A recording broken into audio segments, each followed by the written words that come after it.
How's it going, guys? My name is Zach with the Movie Castle, and today we're going to be talking about Blade Runner Black Lotus. This is Season 1, Episode 5, and this episode's entitled Pressure. This is from December 4th, 2021, and is once again directed by series creators Kenji Kamiyama and Shinji Aramaki, and once again stars Jessica Henwick as her lead Elle. And this episode is basically the opening to Act 2.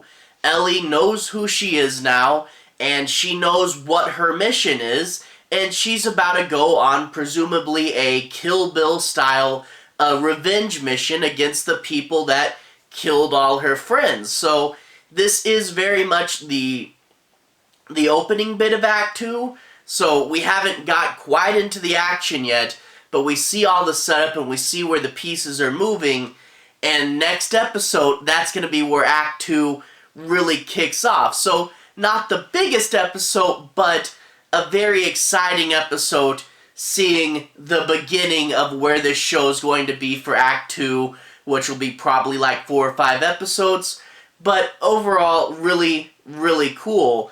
And also, in this episode, we finally get an actual Blade Runner. You know, this is a Blade Runner show that was focused more on a replicant at a time when the police station really didn't need too many Blade Runners, but turns out there is still at least one Blade Runner hanging around, and we'll get to talk more about him and what he might be, but Blade Runner Black Lotus, we've seen Black Lotus, now we see the Blade Runner, so that is cool to finally get him there. Let's go ahead and talk a bit about this episode's plot. I'm not going to be doing any major spoilers. I'll try to avoid that end piece. But I do want to say my piece on a lot of the plot points and make sure you guys have a basic understanding of what this episode's about. So I'll cover a lot of the plot, just avoid the end, you know? But anyway, let's start off talking about Ellie. Ellie wakes up in Joseph's apartment, and she wanders around the big but relatively dingy apartment, and she finds lots and lots of empty liquor bottles, and then in a kitchen cabinet she opens it up and finds a gun, and thinks, back when I was in the desert, I was defenseless, all these other people had guns, and I didn't have one. I need to be able to protect myself. So she gets the gun and a bunch of the bottles and goes up to the roof and starts target practicing, and of course, because she's a replicant, she's shooting them all very well. Doesn't really need practice, it seems.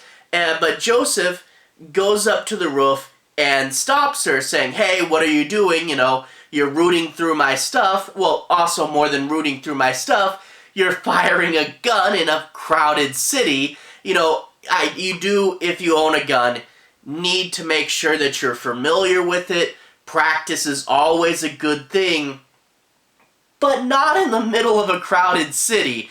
Granted, she was on the roof, so there's less likely to be people up there, but still, you don't know where a stray bullet's gonna go.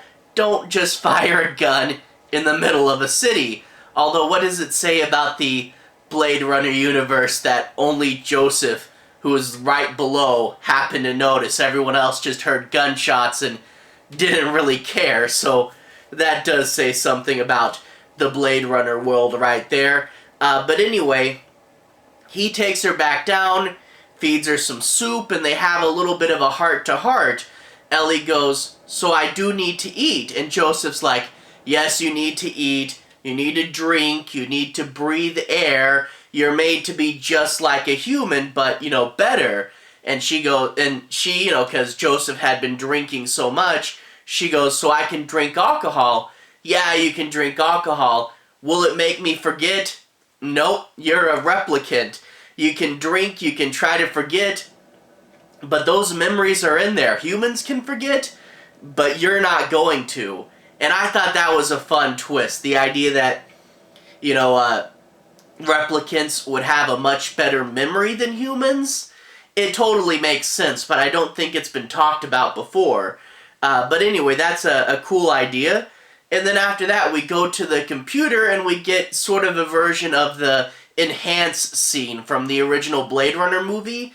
they're analyzing the film and trying to find the faces of all the people that are there and give Ellie a list of targets and, zooming in and, clearing up the picture and getting all the people and finding out who they are. That being said, there is one thing where I thought it was an error at first. They zoom in, and as they zoom in, the perspective changes. And I thought, okay, it's because they're using 3D models. It's an error in the animation. Nope, it actually turns out to be something kind of important. They use the perspective to see this guy's watch, but the guy's watch was behind someone else, and they have to kind of move the camera and pan around this guy in order to see the watch. And I thought, wait a minute, I'm guessing the only thing that makes sense is that we're watching this on a 2D view screen, but the footage was shot to be in 3D or something. I don't know how it shot through the guy to see the watch behind him. Future technology, I guess. I don't know. But anyway, they find Ellie's list of targets. 3 people. She knows who she's going after now. And then we cut to the police chief, who, by the way, I mentioned they did all that work to find that watch? Well, now whenever you see the police chief in this episode, he's going to be looking at his watch and touching his watch and getting close-ups of his watch.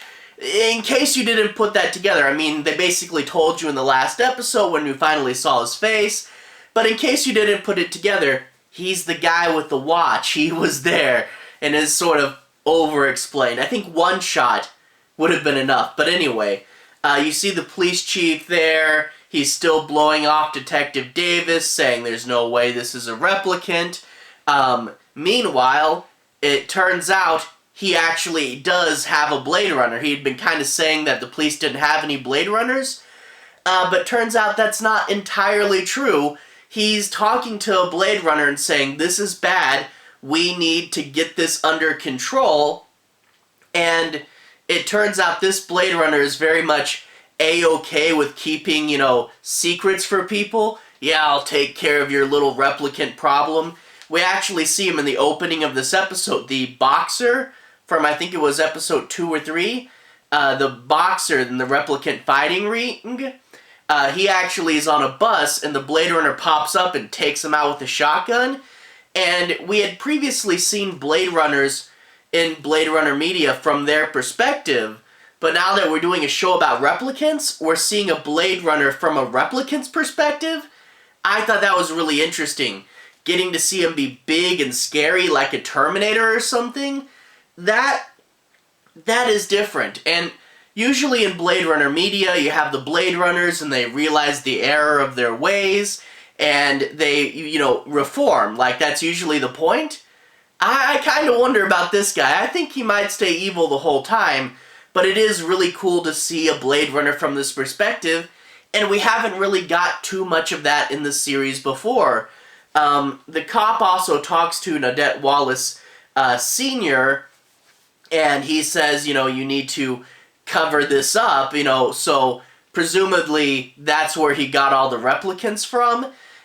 So yeah, Nadette Wallace Sr. is in here for a little bit, and the thing is, though, I don't think he was actually at the doll hunt. Correct me if I'm wrong, but I think this will probably be like the third act, is Ellie gets all the other people, and then she realizes that they weren't the one at top. So I think the Nadette Wallace Jr. and Sr. stuff, I think that's going to probably be the third act of the show. But yeah, you get a little bit with him. But then you also get where, the death of a senator is really stirring things up. It's a big news event, and the police chief wants to wrap this up, so he's going to send a SWAT team out to Doc Badger's pawn shop because he wants to wrap this up pretty quick, and that's where your climactic action finale that I won't spoil comes into play with the SWAT team. Big, bulky, armored suits and some classic neon orange, very, very tech-noir, cool, big SWAT team uniforms. So that's pretty fun as well. But overall, I really like what this episode's building to. Like I said, this is just the tip of the iceberg for Act 2, and the rest of Act 2 is going to be a lot of Kill Bill-styled action, I would assume. But I really do wonder, will it just be Kill Bill fun action, or is Ellie going to get kind of evil and dark, because she is, going out and doing a hit list when she does seem like a really sweet, girl who likes kittens because they're cute and fluffy, in her own words, So it might seem kind of odd, her becoming a hit person, So I'm wondering, will they address how dark this is? Or will this just be, you wronged me, I'm gonna kill you now? So I'm wondering how dark they'll go with this theme, So that is something, is what will the tone be like for this, It will probably just be action-adventure, don't even question it, but I am kind of wondering if they'll address a shift in her character as this goes on. So that will be interesting to see. But anyway, that's about it for now. Really like this and can't wait to episode 6. This show really does feel like it's gotten a lot better and found its footing. At first I wasn't sure of it, and it still does have 3D instead of 2D animation and a few of the main faults, but I really am falling into this show way more than I thought I would. And, yeah, it's not as good as the movies, but it's still a fun little, Blade Runner cartoon, So anyway, to everyone who's watched so far, thank you for watching. To everyone who's liked and subscribed, thank you. You really are helping the channel out. I'll leave a relevant playlist on the bottom if you guys want to see more. You can click right there and see more. Anyway, have a good day. I'll see you guys again very, very soon. This will actually be my Blade Runner playlist at the bottom if you want to see the past episodes. I've reviewed them there, as well as a few movies and comics for Blade Runner as well. Anyway, have a good day now.